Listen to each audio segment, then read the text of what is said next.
Hi, Indonesian ചലച്ചിത്രങ്ങൾക്ക് ഒരു പ്രത്യേകതയുണ്ട്.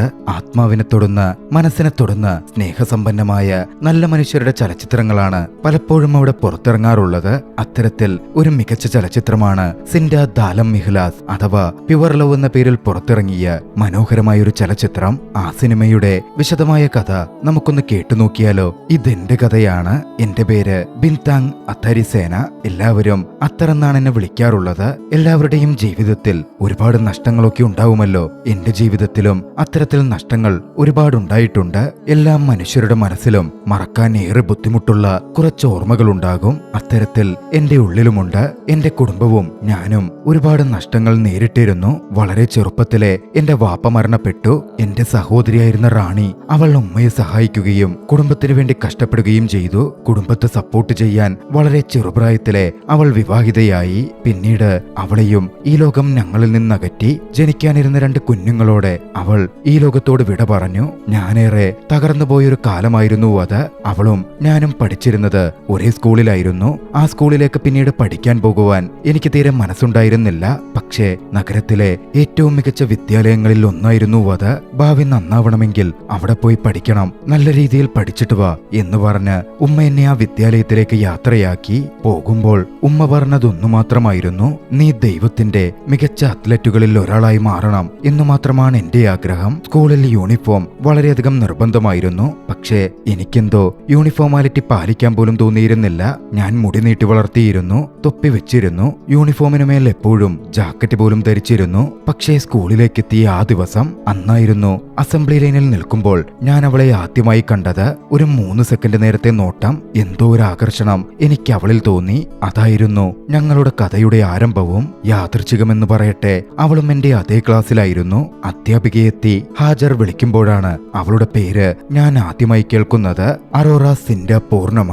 അന്ന് അവളുടെ പേര് ഒരു കാര്യവുമില്ലാതെ ഞാൻ എന്റെ ബുക്കിൽ എഴുതി. എന്തിനേറെ പറയുന്നു, അവളെ ശ്രദ്ധിച്ചിരുന്ന് എന്റെ ഹാജർ വിളിച്ചപ്പോ ഹാജർ പറയാൻ പോലും ഞാൻ മറന്നുപോകുക പോലും ചെയ്തു. അവളുടെ ശ്രദ്ധ പിടിച്ചു പറ്റാൻ പിന്നീട് പല ശ്രമങ്ങളും ഞാൻ നടത്തി നോക്കിയിരുന്നു. പക്ഷേ അവൾ എന്നെ ഗൗനിക്കുന്നേയുണ്ടായിരുന്നില്ല. ഒരിടത്ത് ഒരാക്ഷൻ സംഭവിച്ചാൽ ഒരു റിയാക്ഷൻ ഉണ്ടാകും എന്നാണല്ലോ പൊതുവെ പറയാറുള്ളത്. എന്റെ കാര്യത്തിൽ അതുപോലും സംഭവിച്ചില്ല. പക്ഷേ പലപ്പോഴും വിധിനങ്ങളെ ഏറെ അടുത്തുകൊണ്ടുവന്നു. ഒരിക്കൽ അധ്യാപിക മാത്സ് പഠിപ്പിക്കുമ്പോ ഞാൻ അവളെ ശ്രദ്ധിച്ചിരിക്കുകയായിരുന്നു. പഠനത്തിൽ എനിക്ക് മുമ്പേ ശ്രദ്ധയില്ലല്ലോ. അധ്യാപിക എന്നെ കൈയോടെ പൊക്കി ബോർഡിലെഴുതിയ ഇക്വേഷൻ, ആ പ്രോബ്ലം സോൾവ് ചെയ്യാൻ ആവശ്യപ്പെട്ടു. മുമ്പിലേക്ക് ചെന്നെങ്കിലും എനിക്കതിന് സാധിക്കുന്നുണ്ടായിരുന്നില്ല. അതോടെ കുറച്ച് കളിയാക്കലുകളും ക്ലാസ്സിൽ നിന്നുള്ള പരിഹാസവും ഒക്കെ ഞാൻ കേട്ടു. അപ്പോഴാണ് മറ്റാർക്കാണ് അത് പൂർണ്ണമാക്കാൻ പറ്റുക എന്ന അധ്യാപിക ചോദിക്കുന്നത്. അവളായിരുന്നു മുന്നിട്ട് വന്നത്. നന്നായി പഠിക്കുന്ന നല്ലൊരു പെൺകുട്ടിയാണ് അവൾ. അവൾ വന്ന് ആ പ്രോബ്ലം സോൾവ് ചെയ്തു. അധ്യാപിക അവളെ അഭിനന്ദിച്ചുകൊണ്ട് പറഞ്ഞു: നോക്കറോറ, അവൻ തുടങ്ങി വെച്ചത് നീ എത്ര മനോഹരമായി പൂർണ്ണമാക്കി. കുട്ടികളിൽ നിന്ന് ആ കമന്റിന് മറ്റൊരർത്ഥത്തിൽ ഒരു ചിരി വന്നിരുന്നു. ഞാനും അറോറയും വല്ലാത്തൊരു ഭാവത്തിൽ പരസ്പരം നോക്കി. ആ സമയത്താണ് ഇന്റർ ക്ലാസ് ബാൻഡ് ഫെസ്റ്റിവൽ ഞങ്ങളുടെ സ്കൂളിൽ വരുന്നത്. പങ്കെടുക്കാൻ ഞാൻ തീരുമാനിച്ചിരുന്നു. നല്ല രീതിയിൽ ഞാൻ ബാൻഡിൽ പെർഫോം ചെയ്തു. കാണികളുടെ കൂട്ടത്തിൽ അറോറയും ഉണ്ടായിരുന്നു. പക്ഷെ ഒരു ഘട്ടത്തിൽ പെട്ടെന്ന് അവളെ കാണികൾക്കിടയിൽ കാണാതായി. അവളെ ഇംപ്രസ് ചെയ്യിക്കാൻ ഒരു പ്രണയഗാനമായിരുന്നു ഞാൻ പാടിയിരുന്നത്. സത്യത്തിൽ അന്ന് എനിക്ക് നിരാശ തോന്നിയിരുന്നു. അന്ന് ബാൻഡ് പെർഫോമൻസ് ഒക്കെ കഴിഞ്ഞ് കുറച്ച് വൈകിയായിരുന്നു ഞാൻ വീട്ടിലേക്ക് എത്തിയത്. എത്തുമ്പോ ഉമ്മയും അനിയത്തിയും നിസ്കരിക്കുകയാണ്.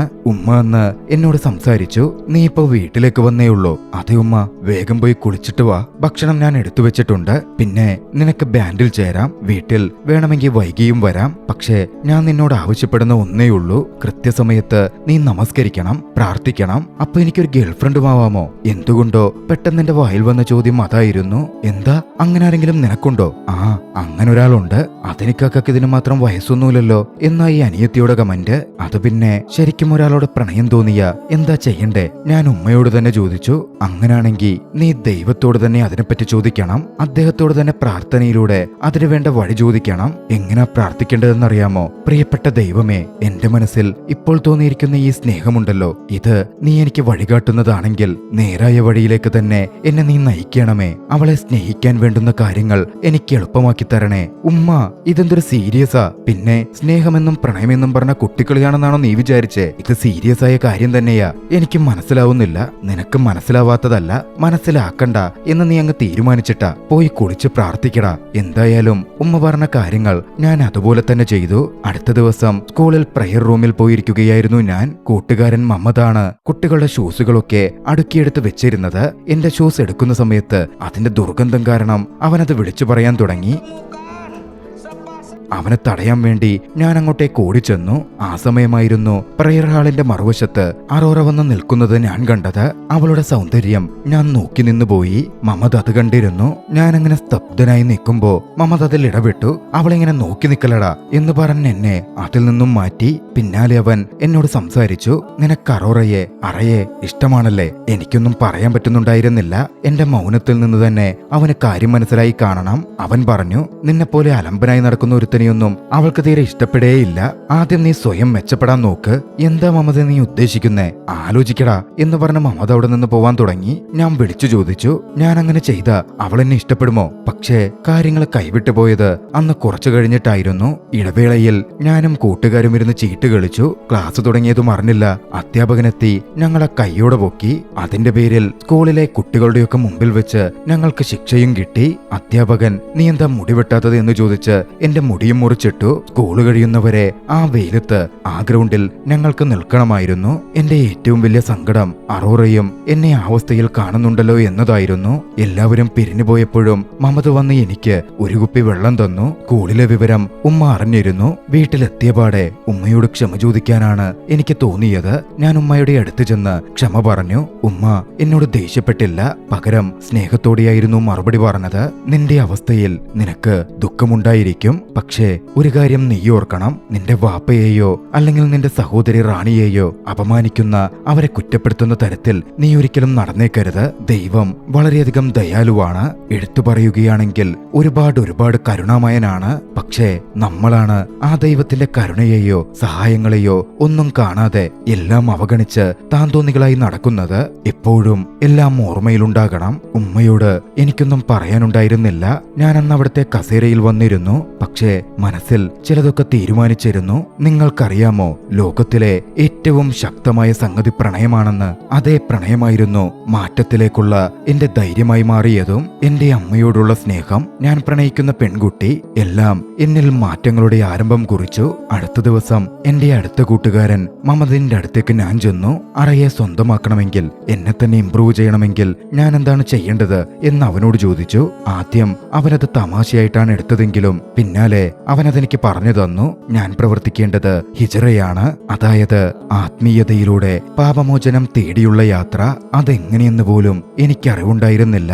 മമത് എന്നെ അത് പഠിപ്പിക്കാൻ എന്റെ ഗുരുവാവാം എന്ന് സമ്മതിച്ചു. അവനതിനെ വിളിച്ചത് ആർട്ട് ഓഫ് സെൽഫ് ഇംപ്രൂവ്മെന്റ് എന്ന പേരിലായിരുന്നു. എനിക്ക് അവൻ കുറച്ച് ഉപദേശങ്ങൾ ആദ്യഘട്ടത്തിൽ തന്നു. കൃത്യമായി കാര്യങ്ങൾ ചെയ്യുക, ഹോംവർക്കുകൾ കൃത്യമായി പൂർത്തീകരിക്കുക, നന്നായി പഠിക്കാൻ തുടങ്ങുക. മാറ്റങ്ങൾ എന്നിലും കാണാമായിരുന്നു. അധ്യാപിക ക്ലാസ്സിൽ ആർക്കെങ്കിലും ഒരു ചോദ്യത്തിന് ഉത്തരമെഴുതാൻ ബോർഡിലേക്ക് വരാൻ പറ്റുമോ എന്ന് ചോദിക്കുമ്പോൾ ഞാൻ കൈയുയർത്തി എഴുന്നേറ്റ് തുടങ്ങി. ബോർഡിലെത്തി കൃത്യമായി അത് പൂർത്തിയാക്കി. അറോറയും എന്നെ ശ്രദ്ധിക്കുന്നുണ്ട് എന്നെനിക്ക് ഉറപ്പായിരുന്നു. അടുത്തതായി ഞാൻ ചെയ്തത് എന്റെ നീണ്ട മുടിവെട്ടി എല്ലാവരും ആഗ്രഹിക്കുന്ന പോലെ ആവുകയായിരുന്നു. അന്ന് മുടിവെട്ടിയെ എന്നെ കണ്ട് എന്റെ ഉമ്മ എന്തുമാത്രം സന്തോഷിച്ചെന്നറിയാമോ? അടുത്ത ദിവസം വൃത്തിയായി ഇൻ ചെയ്ത് പൂർണ്ണ യൂണിഫോമിൽ സ്കൂളിലേക്ക് ഞാൻ നടന്നു ചെല്ലുമ്പോൾ അറോറ അവിടെ ഇരിക്കുന്നുണ്ടായിരുന്നു. അവൾ എന്നെ തന്നെ നോക്കുന്നത് ഞാൻ നോക്കിക്കണ്ടു. കൃത്യമായി ഞാൻ പ്രാർത്ഥിക്കാനും മറ്റും ആരംഭിച്ചു. അടുത്തതായി മമതിന്റെ നിർദ്ദേശം റോഹിസ് ക്ലബിൽ ചേരുക എന്നതായിരുന്നു. റോഹിസ് ക്ലബ് എന്ന് പറയുന്നത് ഇസ്ലാമിക് യൂത്ത് ക്ലബ് ആയിരുന്നു. ഒരു ബാൻഡ് മെമ്പർ ഇസ്ലാമിക് യൂത്ത് ക്ലബിൽ ചേരുക എന്നതന്ന് ഏവരും അതിശയത്തോടെ നോക്കിക്കണ്ടിരുന്നു. എന്റെ മാറ്റങ്ങൾ പ്രകടമായിരുന്നു. ക്ലാസ്സിൽ തന്നെ മികച്ച മാർക്ക് വാങ്ങാൻ എനിക്കായി. എന്റെ ഉമ്മ സന്തോഷിക്കുന്നത് അന്നറിയും. അവളുടെ ഉമ്മയ്ക്കൊപ്പം ഇരിക്കുമ്പോൾ നേരിട്ട് കണ്ടിരുന്നു. വൈകാതെയാണ് ഒരു കാര്യം എന്നിലേക്ക് എത്തുന്നത്. റോഹിസ് ക്ലബിന്റെ ലീഡറാവാൻ വേണ്ടി കാൻഡിഡേറ്റ്സുകളിൽ ഒരാളായി എന്നെ സെലക്ട് ചെയ്തിരുന്നു. ഞാനന്ന് അതിന്റെ ലീഡറായ അധ്യാപകനെ കണ്ടു. അധ്യാപകനോട് ഞാൻ അതിന് യോജിച്ച വ്യക്തിയല്ല, അതിനുള്ള ക്വാളിഫിക്കേഷനോ അതിനുവേണ്ട യോഗ്യതയോ എനിക്കില്ലെന്നറിയിച്ചു. പക്ഷേ അദ്ദേഹം പറഞ്ഞ മറുപടി എന്റെ മനസ്സിൽ തൊട്ടിരുന്നു. നീ മാറ്റങ്ങളുടെ പാതയിലാണ്. എന്തു തന്നെയാണ് നീ പ്രവർത്തിക്കുന്നതെങ്കിലും അത് സിൻസിയറായിട്ട് ചെയ്താൽ മതി. ഭൂമിയിലെ പ്രതിഫലത്തിന് വേണ്ടിയാവരുത് നിന്റെ ഒരു പ്രവൃത്തിയും, അത് ദൈവത്തിൽ നിന്നുള്ള പ്രതിഫലത്തിന് വേണ്ടിയാകണം. നീ ലീഡറായാൽ ഹിജറ യാത്രയിലുള്ള നിന്റെ സിൻസിയറിറ്റി വർദ്ധിക്കും. നിനക്ക് ഒരുപക്ഷെ ഉത്തരവാദിത്ത ബോധം കൂടും. അതൊരു നല്ല കാര്യമല്ലേ? വൈകാതെ ലീഡർ തിരഞ്ഞെടുപ്പ് പൂർണ്ണമായി. ആണുങ്ങളുടെ സൈഡിൽ നിന്ന് ലീഡറായി തിരഞ്ഞെടുക്കപ്പെട്ടത് ഞാൻ തന്നെയായിരുന്നു. പക്ഷേ അതിശയകരമെന്ന് പറയട്ടെ, പെൺകുട്ടികളുടെ ലീഡറായി തിരഞ്ഞെടുക്കപ്പെട്ടതോ അറോറയായിരുന്നു. അതിനുശേഷമാണ് ജീവിതത്തിലെ മനോഹരമായ ആ ഒരു ദിവസം സംഭവിച്ചത്. ഒരു ദിവസം ക്ലബിന്റെ ഒരു പ്രവർത്തനത്തിന്റെ ഭാഗമായി ഞാനും മമതും നോട്ടീസ് ഒട്ടിച്ച് നിൽക്കുകയായിരുന്നു. അപ്പോഴാണ് സ്പോൺസേഴ്സിന്റെ ലിസ്റ്റുമായി അറോറ അങ്ങോട്ടേക്ക് വരുന്നത്. ഞാനതിൽ സൈൻ ചെയ്യണമായിരുന്നു. അവൾ എന്നോട് അതിനെപ്പറ്റി ആദ്യമായി സംസാരിച്ചു. അവിടെ നിന്ന് പോകുമ്പോൾ അവൾ തിരിഞ്ഞു നിന്ന് പറഞ്ഞു, അത്തർ, ഞാൻ നിന്നെ നോക്കിക്കാണുന്നുണ്ടായിരുന്നു. നീ ഒരുപാട് മാറിക്കഴിഞ്ഞു. നിന്റെ മാറ്റത്തിൽ ഞാൻ സന്തോഷവതിയാണ്. അറോറയോട് ഞാൻ അന്ന് എന്റെ നന്ദി പറഞ്ഞു. ഒരു ദിവസം ഞാനും ഉമ്മയും ഷോപ്പിങ്ങിനായി പോയിരുന്നു. എന്റെ മനസ്സിൽ സംശയങ്ങൾ ഉറഞ്ഞുകൂടിയിരുന്ന ഒരു സമയമായിരുന്നു അത്. യഥാർത്ഥ പ്രണയത്തെപ്പറ്റി ഉമ്മയോട് ഞാൻ അതിനെപ്പറ്റി ചോദിച്ചു. ഉമ്മ, നിങ്ങൾ വാപ്പയുമായി യഥാർത്ഥ പ്രണയത്തിലായിരുന്നു? ഉമ്മ എന്ന് മറുപടി പറഞ്ഞു. നീ ഓർക്കുന്നുണ്ടോ, വാപ്പയുടെയും റാണിയുടെയും മരണശേഷം ഞാനാകെ വല്ലാതായി പോയത്? അവരോടുള്ള എന്റെ സ്നേഹമുണ്ടല്ലോ, അതത് തീവ്രമായിരുന്നു. അവർ ദൈവത്തിലേക്ക് മടങ്ങേണ്ടവരാണ് എന്ന കാര്യം പോലും ഞാനങ്ങ് മറന്നുപോയി. ഞാൻ ഒരുപാട് കരഞ്ഞു. നിന്നെയും നിന്റെ സഹോദരിയെയും അവഗണിച്ചു. പിന്നെയാണ് ഞാൻ ആലോചിച്ചത്, ഞാനിങ്ങനെ ദൈവത്തോട് ദേഷ്യം കാണിച്ച ഒരുപക്ഷെ ഞാൻ അവരോട് കാണിച്ച സ്നേഹം യഥാർത്ഥമല്ലെങ്കിലോ, ഞാനൊരുപക്ഷെ സ്വാർത്ഥമായി പെരുമാറുന്നത് മാത്രമാണെങ്കിലോ, നമ്മുടെ സ്നേഹം ആത്മാർത്ഥമാണെങ്കിൽ, ദൈവവും അതിന് സാക്ഷിയായിട്ടുള്ളതാണെങ്കിൽ നമ്മുടെ മനസ്സ് എപ്പോഴും സമാധാനത്തിലായിരിക്കും. നിനക്കും അത്തരത്തിൽ നല്ലൊരു പ്രണയം കിട്ടട്ടെ എന്നാ ഞാൻ പ്രാർത്ഥിക്കുന്നത്. വിവാഹത്തിലൂടെ പൂർണ്ണമാകുന്ന ഒരു അതിമനോഹര പ്രണയം. സ്കൂൾ വിദ്യാഭ്യാസം അവസാനിക്കുന്ന നാളുകളിലേക്ക് എത്തിയിരുന്നു. ആഗ്രഹം പോലെ ഞാനൊരു എൻട്രൻസ് ടെസ്റ്റ് എഴുതി. നിർഭാഗ്യവശാൽ അതിൽ പരാജയപ്പെട്ടു. മമതായിരുന്നു എന്നെ ആശ്വസിപ്പിച്ചത്. പിന്നാലൊരു ദിവസം അറയുമായി സംസാരിക്കാൻ എനിക്ക് അവസരം വന്നു. അവൾ ഇനി ഒരു പബ്ലിക് യൂണിവേഴ്സിറ്റിയിലാണ് പഠിക്കാൻ പോകുന്നത് എന്ന് ഞാൻ അറിഞ്ഞു. ജക്കാർത്തയിലുള്ള ഒരു ഇസ്ലാമിക് കോളേജിലേക്കായിരുന്നു അവൾ പഠിക്കാനായി പോകുന്നത്. എനിക്ക് കിട്ടിയിരുന്നത് ബാന്തൂങ്ങിലെ ഒരു ബിസിനസ് സ്കൂളായിരുന്നു. അവിടെ പഠിക്കാൻ പോയാലും ഒരു മ്യൂസീഷ്യനായി തുടരാനുള്ള, എഴുത്തുകാരനാവാനുള്ള എന്റെ ആഗ്രഹങ്ങൾ മുമ്പോട്ട് കൊണ്ടുപോവാൻ സാധിച്ചേക്കും എന്ന പ്രത്യാശ ഞാൻ അന്ന് അവളോട് പങ്കുവെച്ചു. കൂട്ടത്തിൽ എൻട്രൻസ് എഴുതി കിട്ടാത്തതിലെ നിരാശയും. പക്ഷേ അവൾ പറഞ്ഞു, ഒരിക്കലും അങ്ങനെ നിരാശപ്പെടരുത്. നമ്മൾ ആഗ്രഹിച്ചു കിട്ടണം എന്ന് വിചാരിക്കുന്നതാവില്ല യഥാർത്ഥത്തിൽ നമ്മൾ എത്തിപ്പെടേണ്ടുന്ന ഇടം. എല്ലാം അറിയുന്നത് ദൈവത്തിന് മാത്രമാണ്. അവൻ നമ്മെ ശരിയിലേക്ക് നയിച്ചുകൊണ്ടിരിക്കുന്നു. നമ്മൾ ഏത് യൂണിവേഴ്സിറ്റിയിൽ പഠിച്ചാലും ദൈവം വിചാരിച്ചിട്ടുണ്ടെങ്കിൽ നമ്മൾ സ്വപ്നം കണ്ട രീതിയിലേക്ക് തന്നെ എത്തിച്ചേരും. പിന്നാലെ മമത വന്നു. മമതിനോട് അന്ന് സംസാരിച്ചു നടക്കുമ്പോ അറയോട് എന്റെ പ്രണയം പറയുന്നില്ലേ എന്ന് അവൻ ചോദിച്ചു. എനിക്ക് ഭയമായിരുന്നു, അവളെങ്ങാനും എന്നെ റിജക്റ്റ് ചെയ്താലോ, എന്റെ ഹൃദയം തകർന്നാലോ. അവൻ എനിക്ക് ധൈര്യം പകർന്നു. ഇത് നിന്റെ മനസമാധാനത്തിന് വേണ്ടിയാണ്, അല്ലാതെ അവളിൽ നിന്നൊരു യെസ് കിട്ടുന്നതിന് വേണ്ടിയല്ല എന്നവൻ എന്നെ പറഞ്ഞു മനസ്സിലാക്കി. എനിക്കെപ്പോഴും ധൈര്യമുണ്ടായിരുന്നില്ല. ദൈവത്തോട് പ്രാർത്ഥിക്കാനും ധൈര്യം സംഭരിച്ച് നിന്റെ ഫീലിങ്സ് അവളെ അറിയിക്കാനുമായിരുന്നു അവൻ പറഞ്ഞത്. എന്തോ ധൈര്യം തോന്നി. അറയെ വിളിച്ച് ഞാനന്ന് സംസാരിച്ചു. എന്റെ പ്രണയം ഞാൻ അവളോട് തുറന്നു പറഞ്ഞു. ആദ്യമായി അവളെ കണ്ടപ്പോൾ മുതൽ അവൾ എന്റെ സോൾമേറ്റ് ആവുന്നത് ഞാൻ ആഗ്രഹിച്ചിരുന്നു എന്ന് അവളെ അറിയിച്ചു. പക്ഷെ അവളുടെ മറുപടി അതിശയകരമായിരുന്നു. സോൾമേറ്റ്സുകൾ എന്ന് പറയുന്നത് ദൈവത്തിന്റെ തീരുമാനമാണ്. അതാരാണെന്ന് ദൈവം ഇതിനോടകം തീരുമാനിച്ചു കഴിഞ്ഞിട്ടുമുണ്ടാകും. നമ്മൾ ഇപ്പോൾ ചെയ്യേണ്ടത് നമ്മളുടെ പഠനങ്ങളിൽ ശ്രദ്ധ കേന്ദ്രീകരിക്കലാണ്, സ്വപ്നങ്ങളുടെ പിന്നാലെ പോവലാണ്. മാത്രമല്ല, നമുക്ക് നമ്മുടെ മാതാപിതാക്കളോട് ചില കടമകളുണ്ട്. ഇനി നമ്മൾ ഒന്നാവണം എന്നതാണ് വിധിയെങ്കിൽ അതിന്റെ പാതകൾ ദൈവം തന്നെ നമ്മുടെ മുമ്പിലേക്ക് എത്തിക്കും. നമ്മളിപ്പോൾ പരസ്പരം കമ്മിറ്റ്മെന്റ് ഉണ്ടാക്കി വെയിറ്റ് ചെയ്യുന്നതിൽ ഒരു കാര്യവുമില്ല. ഇപ്പോൾ നമ്മൾ ഒക്കെയും വിട്ടുകളയുകയും ദൈവത്തിൽ പ്രതീക്ഷയർപ്പിക്കുകയുമാണ് വേണ്ടത്. അന്ന് എനിക്ക് അതിലൊരുപാട് ദുഃഖം തോന്നിയിരുന്നു. പക്ഷേ അവൾ പറഞ്ഞതായിരുന്നു ശരിയും. എന്നെങ്കിലും ദൈവം നമ്മളെ വീണ്ടും കൂട്ടിമുട്ടിക്കട്ടെ എന്ന് പറഞ്ഞ് ഞാനന്ന് അവളോട് യാത്ര പറഞ്ഞു. അന്നായിരുന്നു ഞാൻ സ്വന്തമായി ഒരു ഗാനം എഴുതുന്നതും. അങ്ങനെ സർട്ടിഫിക്കറ്റ് കൊടുക്കുന്ന ദിവസം എത്തി. എല്ലാവരും സന്തോഷത്തോടെ വിജയ സർട്ടിഫിക്കറ്റ് ഏറ്റുവാങ്ങി. അന്നവിടെ ഒരു പാട്ട് പെർഫോം ചെയ്യാൻ ഞാൻ നിന്നിരുന്നു. ഹൃദയവേദനയോടെ അവൾക്കായി ഞാൻ എഴുതിയ എന്റെ ഗാനം. ആ ഗാനത്തിന്റെ ഓരോ വരികളിലും ഞങ്ങൾ ഉണ്ടായിരുന്നു. കഴിഞ്ഞുപോയ 3 കൊല്ലക്കാലമുണ്ടായിരുന്നു. എന്റെ പ്രണയവും പിരിയുന്നതിലുള്ള ദുഃഖവും നിറഞ്ഞു നിന്നിരുന്നു. പക്ഷേ അപ്പോഴൊക്കെയും എനിക്കറിയാത്ത ചില കാര്യങ്ങളുണ്ടായിരുന്നു. ഞാൻ അറോറയെ സ്നേഹിച്ച പോലെ അവളും എന്നെ ഇഷ്ടപ്പെട്ടിരുന്നു. ഞാൻ കാണാത്ത സമയത്തൊക്കെയും അവൾ എന്നെ തന്നെ സ്കൂളിൽ നോക്കി നിന്നിരുന്നു.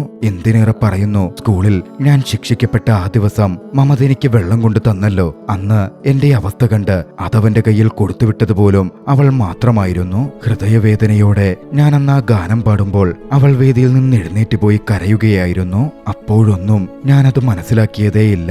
അധികം വൈകാതെ ബാന്തോങ്ങിലേക്ക് പഠിക്കാനായി ഞാൻ പുറപ്പെട്ടു. മമത അവന്റെ ഒരു സുഹൃത്തിന്റെ നമ്പറും അഡ്രസ്സും എനിക്ക് തന്നു. പോകുന്നതിന് മുമ്പ് അന്നുമ്മ എന്നോട് പറഞ്ഞു, നിന്നെ നോക്കുവാൻ ഞാൻ മറ്റാരോടും തന്നെ പറയുന്നില്ല. നിന്നെ നമ്മുടെ ദൈവം നോക്കിക്കോളും. അവന്റെ സ്നേഹത്തിനു മുമ്പിൽ എന്റെ സ്നേഹം ഒന്നും തന്നെയല്ല. അവൻ നിന്നെ സംരക്ഷിച്ചുകൊള്ളും. എപ്പോഴും പ്രാർത്ഥിക്കാൻ മറക്കരുത്. ബസ്സിൽ യാത്ര ചെയ്യുമ്പോഴും അറോറയുടെ ചിന്തയായിരുന്നു. ഞങ്ങളുടെ പിരിയൽ അക്സെപ്റ്റ് ചെയ്യാൻ ഞാൻ തീരുമാനിച്ചു. ദൈവം വിധിച്ചിട്ടുണ്ടെങ്കിൽ ഞങ്ങൾ ഒരുപക്ഷെ വീണ്ടും കണ്ടുമുട്ടുമായിരിക്കും. അന്ന് ബസ്സിലെ യാത്രയിലാണ് ഫർഹാൻ എന്ന വ്യക്തിയെ ഞാൻ പരിചയപ്പെടുന്നത്. ബാന്തോങ്ങിൽ പഠിക്കാനും ഒപ്പം ജോലിക്കും വേണ്ടിയാണ് ഞാൻ പോകുന്നതെന്ന് പറഞ്ഞപ്പോൾ ഫർഹാൻ എന്തുകൊണ്ടോ എന്നോട് മതിപ്പ് തോന്നിയിരുന്നു. ഇന്നത്തെ കാലത്ത് ഒന്നിച്ച് പഠിക്കുകയും ജോലിക്ക് പോവുകയും ചെയ്യുന്ന കുട്ടികൾ തീരെ കുറവാണ് എന്നായിരുന്നു ഫർഹാന്റെ മറുപടി. ഫർഹാൻ ബാന്തോങ്ങിൽ ഒരു ഷോപ്പ് നടത്തുകയാണ്. എപ്പോഴെങ്കിലും ഫ്രീ ടൈം കിട്ടുമ്പോൾ അവിടെ വന്ന് അദ്ദേഹത്തെ മീറ്റ് ചെയ്യാൻ അദ്ദേഹം എന്നോടായി പറഞ്ഞു. അങ്ങനെ ബാന്തോങ്ങിലെത്തിയ ഞാൻ മമത തന്ന അഡ്രസ്സിലേക്ക് പോയി. അവിടെ മമതിന്റെ കൂട്ടുകാരൻ സെയിൻ താമസിച്ചിരുന്നു. സെയിന്റെ ഒപ്പം ഈക്കോ എന്ന പേരുള്ള ഒരു പയ്യനും താമസിക്കുന്നുണ്ടായിരുന്നു. സ്റ്റീവ് ജോബ്സിന്റെ വലിയ ആരാധകനായ ഈക്കോക്ക് അവനെ സ്റ്റീവ് എന്ന് വിളിക്കുന്നതായിരുന്നു ഏറെ ഇഷ്ടം. സെയിൻ അവിടെ PhD ചെയ്യുകയാണ്. തീസിസ് എഴുതിക്കൊണ്ടിരിക്കുന്നു. കൂട്ടത്തിൽ ചെറിയൊരു തുണിക്കച്ചവടവും ജീവിക്കാൻ വേണ്ടി അവൻ ചെയ്യുന്നുണ്ട്. സെയിൻ എനിക്ക് കിടപ്പുമുറി കാണിച്ചു തന്നു. ദുഃഖത്തോടെയാണെങ്കിലും സെയിനോട് ഞാൻ ആ കാര്യം പറഞ്ഞു. കുറച്ചു മാസത്തേക്ക് സെയിന് വാടക കൊടുക്കാൻ എന്റെ പക്കലൊന്നും ഉണ്ടാവില്ല. കയ്യിലുള്ള പണം ട്യൂഷൻ ഫീസിനും ഭക്ഷണത്തിനും മാത്രമേ തികയുകയുള്ളൂ. സെയിൻ പക്ഷേ അതിൽ മുഖം ചുളിച്ചില്ല. സന്തോഷത്തോടെ തന്നെ, അതിനെന്താ, നിനക്ക് ഇനി സഹായിക്കാൻ പറ്റുമെങ്കിൽ എന്നെയും സ്റ്റീവിനെയും കച്ചവടത്തിൽ സഹായിച്ചാൽ മതി എന്ന തരത്തിൽ മറുപടി പറഞ്ഞു. എന്റെ സന്തോഷത്തിന് അതിരുണ്ടായിരുന്നില്ല. ഞാൻ സെയിനോട് എന്റെ നന്ദി അറിയിച്ചു. ഉടൻ വന്നു സെയിന്റെ മറുപടി, മമത പണ്ട് എനിക്ക് വലിയൊരു സഹായം ചെയ്തിട്ടുണ്ട്. അന്ന് ഞാൻ നന്ദി പറഞ്ഞപ്പോ അവൻ പറഞ്ഞൊരു വാചകമുണ്ട്, ഒരാൾ ഒരു കഷ്ടതയിലൂടെ കടന്നു പോകുമ്പോഴാണ് ഒരു സുഹൃത്ത് എത്രയധികം ലോയലാണ് എന്ന് മനസ്സിലാക്കാനാവുക. അന്ന് മമത എന്നെ ഹെൽപ്പ് ചെയ്തു. ഇപ്പോൾ മമതിന്റെ സുഹൃത്തിന് അത് തിരികെ നൽകാൻ എനിക്കൊരു അവസരം വന്നിരിക്കുന്നു. അങ്ങനെ എന്റെ കോളേജ് ജീവിതം ആരംഭിച്ചു. ആദ്യമൊന്നും ഒട്ടും എളുപ്പമായിരുന്നില്ല. പഠിക്കണം, ജോലി ചെയ്യണം, മറ്റ് കാര്യങ്ങൾ നോക്കണം. വീട്ടുകാരെ ബുദ്ധിമുട്ടിക്കാൻ ഞാൻ ഒരിക്കലും താല്പര്യപ്പെട്ടിരുന്നില്ല. അവരുടെ പക്കൽ ഒരുപാട് പണമൊന്നുമില്ല എന്നെനിക്കറിയാമായിരുന്നു. നന്നായി പ്രാർത്ഥിക്കുകയും കഠിനമായി കഷ്ടപ്പെടുകയും ചെയ്യുന്ന അവന്റെ പ്രജയെ, അവന്റെ ഭക്തനെ ഒരിക്കലും ദൈവം കൈവിടില്ലല്ലോ. പക്ഷേ അപ്പോഴൊക്കെയും ക്ലാസ്സിലെ ഒരു പെൺകുട്ടി എന്നെ ശ്രദ്ധിക്കുന്നത് ഞാൻ തിരിച്ചറിഞ്ഞിരുന്നേയില്ല. പഠനവും പ്രാർത്ഥനയും കച്ചവടവും ഒക്കെയായി ജീവിതം നല്ല രീതിയിൽ മുമ്പോട്ട് പോയി തുടങ്ങി. അങ്ങനെയിരിക്കെ ഒരു ദിവസം എന്നെ ശ്രദ്ധിച്ചിരുന്നു എന്ന് പറഞ്ഞ ആ പെൺകുട്ടി ക്ലാസ്സിൽ എന്റെ അടുത്ത് വന്നിരുന്നു. അവളുടെ പക്കൽ സീക്രട്ട് എന്ന് പേരുള്ള ഞാൻ വായിക്കാൻ ഏറെ ആഗ്രഹിച്ചിരുന്ന ഒരു പുസ്തകമുണ്ടായിരുന്നു. ഞാനത് നോക്കുന്നത് കണ്ട് അവൾ എന്നെ നോക്കിയപ്പോ അത് വായിക്കാൻ ഞാൻ ആഗ്രഹിച്ചിരുന്ന കാര്യം ഞാൻ അവളോട് വെളിപ്പെടുത്തി. ഇത് നിന്റെ സ്വപ്നങ്ങൾ അച്ചീവ് ചെയ്യാൻ നിന്നെ സഹായിക്കും എന്ന് പറഞ്ഞ് ആ ബുക്ക് വായിക്കാൻ അവൾ എനിക്ക് തന്നു. ഞാൻ ആ പുസ്തകം മുഴുവനായി വായിച്ചു. അതിൽ നിന്നും ഇൻസ്പയർഡായി ഞാൻ എന്റെ ലൈഫിന്റെ ഒരു മാപ്പ് സൃഷ്ടിച്ചു. അതിനെപ്പറ്റി ഞാൻ അവളോട് തന്നെ സംസാരിച്ചു. നീ തന്ന ആ ബുക്കുണ്ടല്ലോ, അതെനിക്ക് ഒരുപാട് ഉപകാരപ്പെട്ടു. നിങ്ങളുടെ സ്വപ്നങ്ങൾ എഴുതി വെച്ചാൽ തന്നെ അതിനൊരു ക്ലാരിറ്റി വരും എന്നതിലുണ്ടായിരുന്നു. എഴുതിയപ്പോൾ ഒക്കെയും എനിക്ക് ക്ലിയറായി. 2019 ഗ്രാജുവേറ്റ് ആകണമെന്നും ഗ്രാജുവേറ്റ് ആയതിന്റെ പിന്നാലെ ജൂലൈ 2019 തന്നെ വിവാഹിതനാവണം എന്നും ഞാൻ ആഗ്രഹിച്ചിരുന്നു. മുമ്പിലിനി 3 കൊല്ലമുണ്ട്. 3 കൊല്ലം കഴിയുമ്പോൾ സ്വപ്നങ്ങൾ തീർത്ത് എനിക്ക് വിവാഹിതനാകണം. ആരെങ്കിലും നീ കണ്ടെത്തിയോ എന്നവളുടെ ചോദ്യം പെട്ടെന്നൊരു നിമിഷം എന്നെ സ്തബ്ധനാക്കി. ദൈവം തീരുമാനിച്ചിട്ടുണ്ടെങ്കിൽ അത് നടക്കുക തന്നെ ചെയ്യും എന്ന അന്ന് ഞാൻ അവളോട് മറുപടി പറഞ്ഞു. അവൾ എന്നെ സ്നേഹത്തോടെ നോക്കുന്നുണ്ടായിരുന്നു. പക്ഷെ അതിന് പിന്നാലെയാണ് ജീവിതത്തിൽ ഒരു സംഭവം നടക്കുന്നത്. തെരുവ് കച്ചവടം ഒരു പ്രദേശത്ത്, പ്രത്യേകിച്ച് ഞങ്ങൾ കച്ചവടം ചെയ്തുകൊണ്ടിരുന്നിടത്ത് നിരോധിച്ചിരുന്നു. ഒരു ദിവസം പോലീസ് അവിടെ റെയ്ഡിനെത്തി. വസ്ത്രമൊക്കെ വാരിയെടുത്ത് പോലീസിന്റെ കയ്യിൽപ്പെടാതിരിക്കാൻ ഞങ്ങൾ ഓടാൻ ആരംഭിച്ചു. ഓടി ഞാൻ ഓടിക്കയറിയത് ഒരു മാളിനുള്ളിലെ വസ്ത്രവ്യാപാരം നടക്കുന്നിടത്തേക്കായിരുന്നു. അവിടെ വെച്ച് വീണ്ടും ഞാൻ മിസ്റ്റർ ഫർഹാനുമായി കൂട്ടിമുട്ടി. മിസ്റ്റർ ഫർഹാൻ എന്നെ സുരക്ഷിതമായി പോലീസിൽ നിന്ന് രക്ഷപ്പെടുത്തി. അന്ന് മിസ്റ്റർ ഫർഹാനുമായി കുറച്ചധികം ഞാൻ സംസാരിച്ചു. അദ്ദേഹം എല്ലാം മനസ്സിലാക്കി എന്നെയും സൈനയും അദ്ദേഹത്തിന്റെ വീട്ടിലേക്ക് ക്ഷണിച്ചു. അടുത്ത ദിവസം ഞങ്ങൾ അദ്ദേഹത്തിന്റെ വീട്ടിലെത്തി. വാതിൽ തുറന്നത് അദ്ദേഹത്തിന്റെ മകളായിരുന്നു. അന്ന് സൈനെ കണ്ടതും അവൾ അതിശയിച്ച് അവന്റെ ഭംഗിയിൽ നോക്കി മതിമറന്നു നിൽക്കുന്നുണ്ട്. പെട്ടെന്ന് ബോധത്തിലേക്ക് വന്ന അവൾ പിന്മാറി വാതിൽ തുറന്നു. ഞങ്ങൾ അകത്തേക്ക് കയറി. പിന്നാലെ ഫർഹാനും മകളുമായിട്ടിരുന്ന് ഞങ്ങൾ സംസാരിച്ചു. സൈന ഞാൻ ഫർഹാന് പരിചയപ്പെടുത്തി കൊടുത്തു. സൽസ എന്നായിരുന്നു ഫർഹാന്റെ മകളുടെ പേര്. ഫർഹാന് ആടക്കൊരു അറ്റാക്ക് കഴിഞ്ഞിരുന്നു. സൽസബില ഫാഷൻ എന്ന പേരിൽ അദ്ദേഹം നടത്തുന്ന ഷോപ്പ്, അതിൽ പിന്നെ നോക്കി നടത്തുന്നത് സൽസയാണ്. പക്ഷേ ബിസിനസ്സിൽ കൂടുതൽ ശ്രദ്ധ കൊടുക്കാൻ ആർക്കും തന്നെ സാധിക്കുന്നില്ല. അതുകൊണ്ട് ഫർഹാൻ എന്നോടും സൈനോടും അവരുടെ ബിസിനസ്സിൽ അവരെ സഹായിക്കാമോ എന്ന് ചോദിച്ചു. ഞങ്ങൾക്ക് വന്നു കിട്ടിയ വളരെ വലിയൊരു അവസരമായിരുന്നു അത്. സന്തോഷത്തോടെ ഞങ്ങൾ അതിന് സമ്മതിച്ചു. പ്രോഫിറ്റ് ഷെയറിംഗ് അടക്കം അദ്ദേഹം ഞങ്ങളോട് പറഞ്ഞിരുന്നു. വൈകാതെ ബിസിനസ് വിപുലീകരിക്കാൻ, മെച്ചപ്പെടുത്താൻ ഞങ്ങൾ ഒന്നിച്ച് നല്ലൊരു പ്ലാൻ ഉണ്ടാക്കി. അതിൻ പ്രകാരം വർക്ക് ചെയ്യാൻ തുടങ്ങി. ഇതിനിടയിൽ സൽസയും സൈനും തമ്മിൽ അടുക്കുന്നതും മറ്റും ഞാൻ നോക്കിക്കണ്ടിരുന്നു. ഇരുവരും പരസ്പരം പ്രണയിക്കുന്നുണ്ട് എന്നവരുടെ പ്രവൃത്തിയിൽ പ്രകടമായി കാണാമായിരുന്നു. നാളുകൾ അങ്ങനെ നല്ല രീതിയിൽ മുമ്പോട്ട് പോയി. താമസിക്കാൻ ഞാൻ പുതുതായി ഒരു മുറിയെടുത്ത് അങ്ങോട്ടേക്ക് മാറി. ആ ഒരു സമയത്താണ് വീണ്ടും അവൾ ജീവിതത്തിലേക്ക് കടന്നു വരുന്നത്. താരി, എനിക്ക് വായിക്കാൻ ബുക്ക് തന്ന എന്റെ കൂട്ടുകാരിയായി മാറിയ അവൾ തന്നെ.